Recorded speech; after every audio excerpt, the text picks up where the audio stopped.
Income from house property की third class के अंतर्गत आज हम लोग पढ़ने जा रहे हैं अपने लास्ट के दो केसेस।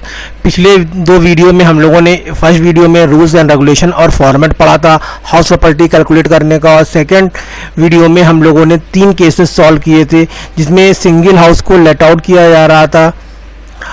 और आज जो पढ़ने जा रहे हैं वो है सिंगल हाउस को लेट आउट किया जा रहा है, लेकिन उसका कुछ पार्ट जो है वो बिजनेस के लिए, कुछ पार्ट जो है वो सेल्फ ऑक्यूपाइड के लिए, और कुछ पार्ट में को उसने रेसिडेंट के लिए किसी को दिया हो, उसके लिए हम लोग आज सॉल्व करने जा रहे हैं अपना थर्ड केस। देखिए, mister Rajesh owns a big house. The construction of house was completed in 2013। 50% of floor area is let out for, ये फॉर है, for residential purpose in a monthly rent of rupees 3200. However, the portion remain vacant for 1 month and during the year 25% of floor area used for the purpose of business and remaining 25% is used for his resident. Compute the taxable income if the municipal value is 75,000, standard rent 90,000 and municipal tax 12,000 and interest on borrowed capital 28,000। तो देखिए क्या है, ये एक घर है, इस घर का 50% जो एरिया है ये इसको लेट आउट कर दिया गया है। बाकी के जो पोर्शन है उनको में से 25% जो है वो ले लिया गया है आपका रेजिडेंशियल सेल्फ रेजिडेंस पर्पज से, और बाकी का जो 25% है वो ये देखिए, ये है आपका सेल्फ, ये है बिजनेस और ये है रेसिडेंशियल पॉइंट ऑफ व्यू से जिसको उसने लेट आउट किया है। हमको सिर्फ इस पार्ट का कैलकुलेशन करना रहता है।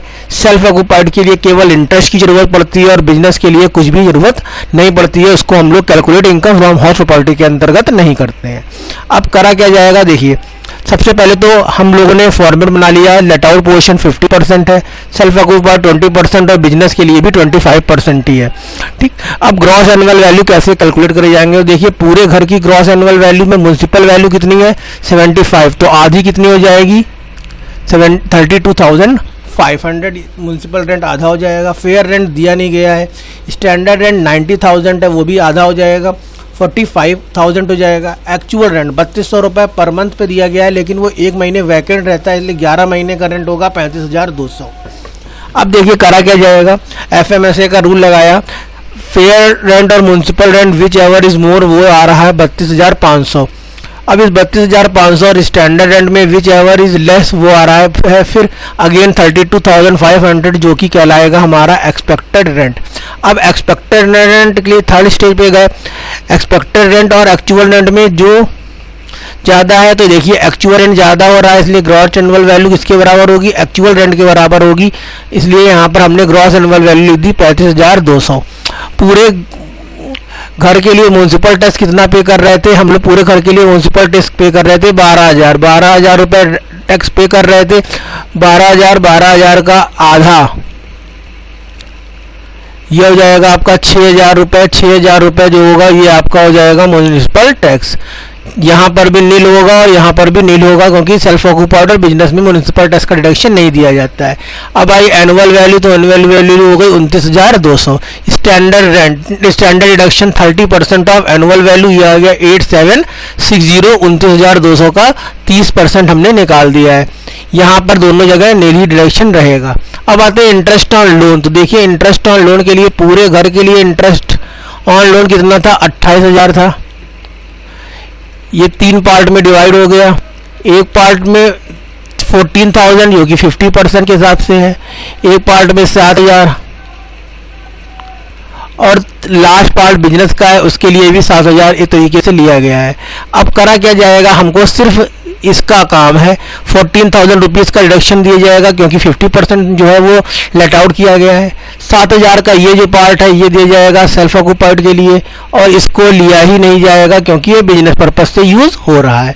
अब जब इसको हमने सॉल्व किया तो 29,200 से इन दोनों को माइनस कर दिया तो आ गया 66,440, और यहाँ पर आ रहा है माइनस के 7,000। अब इन दोनों को देखिए, ये इनकम फ्रॉम हाउस प्रॉपर्टी हो गई। लेकिन अगर नेट इनकम की बात करें तो इन दोनों को हम लोग सेट ऑफ करेंगे तो हमको कितना हमारी इनकम आएगी 560। तो इस तरीके से हम लोग उन क्वेश्चन को सॉल्व करेंगे जिसमें एक ही घर को फ्लोर के हिसाब से कई पार्ट में डिवाइड कर दिया गया है और हर पार्ट के लिए अलग अलग हम किस तरीके से इनकम फ्रॉम हाउस प्रॉपर्टी का कैलकुलेशन करेंगे वो मैंने आपको इसमें बताया। अब क्या है, अगर किसी के पास एक से ज़्यादा घर है तब क्या होगा। अगर किसी के पास एक से ज़्यादा घर है, मतलब ये हमारा फिफ्थ केस है आपका, ये फिफ्थ केस है आपका कि अगर किसी के पास एक से ज़्यादा घर है और उसने पहले घर को सेल्फ ऑक्यूपाइड कर दिया है, सेकंड घर को लेट आउट कर दिया है और थर्ड घर को वो बिजनेस पर्पस से यूज़ कर रहा है, तो किस तरीके से हम उसका income from house property calculate करेंगे। तो देखिए, फर्स्ट हाउस को सेल्फ ऑक्यूपाइड किया गया है, इंटरेस्ट और लोन दे रहे हैं 75,000। सेकंड हाउस में म्यूनसिपल वैल्यू है 65,000, लेट आउट किया गया है 500 रुपीज़ पर मंथ में, लोकल टैक्स दे रहे हैं 500। इसी तरह थर्ड हाउस को बिजनेस पर्पस के लिया गया है, म्यूनसिपल वैल्यू 3,000 और लोकल टैक्स 12% पर एनम है। अब हमने ग्रॉस एनुअल वैल्यू निकाल ली, तो पहला हाउस जो है वो तो हमारा कैसा है, सेल्फ है, ठीक। तो ये सब कुछ नील हो जाएगा, सिर्फ ये 75,000 का जो डिडक्शन है ये हमको मिलेगा। तो देखिए 75,000 का डिडक्शन यहाँ हमको मिल गया है, क्या होगा, आंसर हमारा नेगेटिव में हो जाएगा 75,000। अब एक चीज़ ध्यान रखिएगा, कई जगह गलती हो जाती है, 75,000 का दिया गया है, जो लोन लिया गया था, इंटरेस्ट दिया गया है वो परचेज के लिए दिया गया है और सेल्फ ऑक्यूपाइड के लिए हम लोगों ने पढ़ा है कि मैक्सिमम छूट कितने की दे सकते हैं। तो मैक्सिमम छूट परचेज या करने के लिए होती है 2 लाख रुपए तक की छूट होती है, ठीक। तो यहाँ पर 2 लाख और 75,000 में कम क्या है, तो देखिए 2 लाख और 75,000 में कम क्या है, 75,000 जो है कम है, इसलिए हमने यहाँ पर डिडक्शन कितने का लिया है, 75,000 का लिया है, जिससे हमारा आंसर नेगेटिव में आ गया है। सेकेंड हाउस जो है लेट आउट किया गया है, 6500 रुपये उसकी म्यूनसिपल वैल्यू है। अगर हम एक्चुअल रेंट निकाले भी तो एक्चुअल रेंट कितना होता है हमारा 6,000 होता है, जो कि कम है इन दोनों में से। तो इन दोनों में किसको लिया जाएगा, ज़्यादा को 6500 रुपये को ले लिया जाएगा। 500 रुपये म्यूनसिपल टैक्स माइनस कर दिया, 6,000 रुपये हमारा हो गया एनुअल वैल्यू। एनुअल वैल्यू में 30% स्टैंडर्ड एक्शन दे दिया, 1800 निकल के वैल्यू आ गई 4200। दोनों को आपस में एडजस्ट कर दिया, सेट ऑफ कर दिया एक,